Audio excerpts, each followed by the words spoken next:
Hi ನಮಸ್ತೆ. ಇವತ್ತು ನಾನು ದೇಹಕ್ಕೆ ತಂಪು ಕೊಡುವಂತಹ ಒಂದು ಒಳ್ಳೆಯ ಪಾನೀಯದ ಬಗ್ಗೆ ಹೇಳ್ತಾ ಇದ್ದೇನೆ. ಈ ಪಾನೀಯವನ್ನು ಒಂದೊಳ್ಳೆಯ ಮನೆಮದ್ದು ಅಂತಲೇ ಹೇಳ್ಬೋದು. ಉರಿಮೂತ್ರ ಮತ್ತು ಮೂಲವ್ಯಾಧಿಯನ್ನು ಇದು ಕಡಿಮೆ ಮಾಡುತ್ತದೆ. ಈ ಪಾನೀಯವನ್ನು ಹೇಗೆ ಮಾಡುವುದು ಅಂತ ನೋಡಿಕೊಂಡು ಬರೋಣ.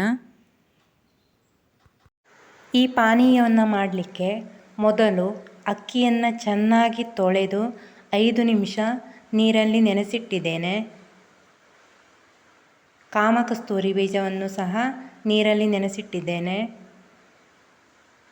ಹಾಲು, ಸ್ವಲ್ಪ ಬೆಲ್ಲವನ್ನು ತೆಗೆದುಕೊಂಡಿದ್ದೇನೆ. ಬೆಲ್ಲದ ಬದಲು ಕೆಂಪು ಕಲ್ಲು ಸಕ್ಕರೆಯನ್ನಾದರೂ ಬಳಕೆ ಮಾಡ್ಬೋದು. ಅಕ್ಕಿ ತೊಳೆದ ನೀರನ್ನು ಸೇರಿಸಿಕೊಳ್ತೇನೆ.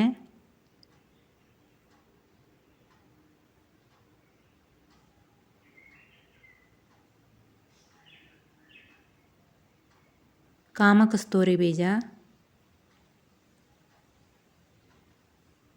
ಬೆಲ್ಲ, ಹಾಲನ್ನು ಸೇರಿಸಿಕೊಳ್ತೇನೆ.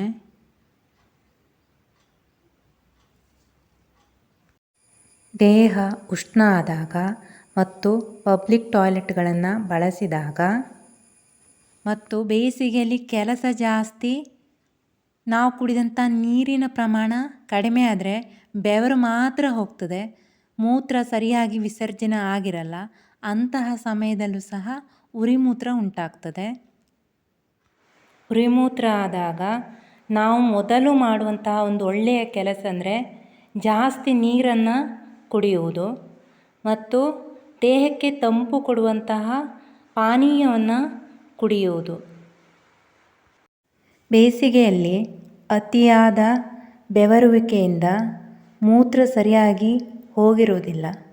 ಅಂತಹ ಸಮಯದಲ್ಲಿ ಈ ಪಾನೀಯವನ್ನು ಕುಡಿಯೋದರಿಂದ ಮೂತ್ರ ಸರಾಗವಾಗಿ ಹೋಗ್ತದೆ. ಇನ್ನು ಮೂಲವ್ಯಾಧಿ ಆದರಂತೂ ಕೇಳೋದೇ ಬೇಡ.